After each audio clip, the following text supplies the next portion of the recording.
Well, good morning. Oh, I missed it by 1 minute. It's 11:10, not 11:11. Yes, good morning from Iowa. The sun is shining. The cornfields are standing tall. There is no shortage of water here, not like our beautiful province of Manitoba. But we did have some good rain the other day, and we are all thankful, whether we are farmers or not. Our gardens, our flowers, and some crops, I guess, will still benefit from it, but we will certainly benefit from it in the next year because the water tables are down by some 3 feet, or pardon me, 3 feet, I think, 30 inches, and that's significant. Today is a red shirt day, and you know what? It's going to be a red letter day too, because the words of Jesus Christ are the words that we navigate our lives by. And in post-reflection to the video of the online service that was done this past Sunday in Winkler, I think unbeknownst to a lot of us, Winkler chose to put an online service up. There was some beautiful music from Orlando and Grace Sukow. Really enjoyed that. There was a good message from McKay, can't think of his first name, but you can watch it online at the Winkler online service. I've posted it as well. But what did not seem to fit, and it reminded me of that song, I think Sesame Street made it popular. You know, one of these things is not like the other. Which one is it, do you know? If you can guess which thing is not like the other, well, it was the message from our mayor. And I'm not on his case. It's the message that was wrong. In trying to put a message of positivity out there, which we all desperately need, and try to get our community reconciled and unified, the message seemed to confuse more than clarify. Trying to delineate between selfishness and selflessness. Most of us can determine that, I think. But the use of the word stupid and faith in the same sentence certainly had me baffled. I just shook my head and wondered, when have I ever heard, in the context of a religious ceremony, of a service of this kind, stupid and faith? Practicing your faith, but don't be stupid. I just couldn't reconcile those two.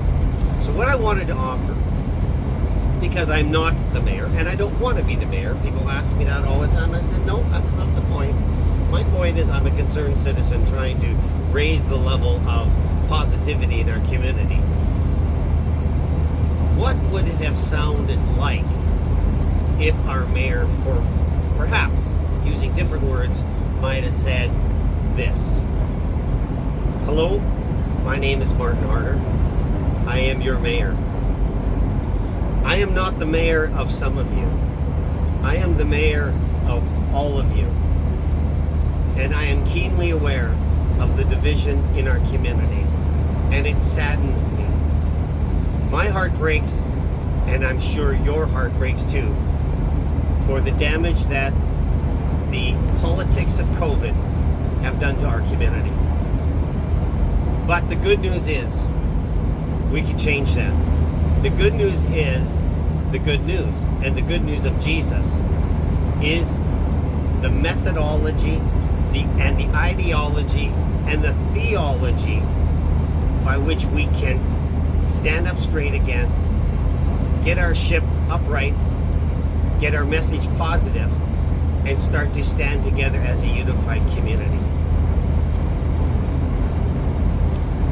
Love covers a multitude of sins.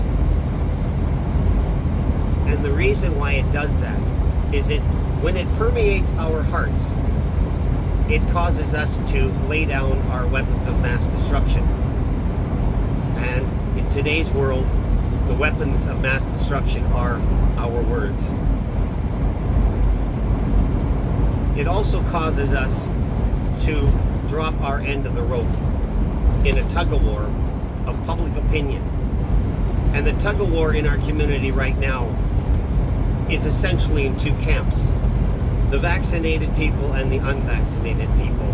And if we allow this narrative to go forward, that we have in fact two citizens in our city, we will be a segregated community. And segregation was fought for and won in the 60s by Martin Luther King Jr. He said a lot of things. He said a lot of things that stirred the hearts of people and motivated people, but love was the guiding principle. And one of the sayings that comes to mind is, peace is not the absence of tension, it is the presence of justice. And we need justice for everybody. We cannot have two types of citizens in our city and in our province. We must find a way to unify ourselves. We must find a way to agree to disagree. But nobody should attempt to pull one of the other completely over to their side of the argument. Healthcare should not be a point of contention. It should be an issue of personal choice. And choice must always remain. It must always be present. The gospel of Jesus is presented, and you get to choose. You get to choose between life and death. You get to choose between peace and war. And the gospel of Jesus is the embassy of reconciliation. We must first be reconciled to our Heavenly Father so that we can be reconciled with each other. Often the lack of forgiveness that is present in our lives is based or rooted in the reality that we have not experienced the full measure of forgiveness that we have received from our Father. And so we minimize our sinful nature and maximize the offense of the other. That needs to be turned around. We need to maximize the forgiveness that we have received and minimize the offense of others, because being offended is also a choice that you make. As your mayor, again speaking on behalf of Martin, I want to see us reconciled. And I want to be reconciled also with those who have opposed me. And I will stretch out my hand of friendship and fellowship if they will unclench their fist. Because we can always talk about the middle ground. It is always the middle ground where we find community. It is not in the hard left or the hard right that we establish community. Community exists in the neutral ice of our lives. And we must find that common ground. We must drill down on these facts and separate truth from fiction. And then we can come to the bedrock of things that matter.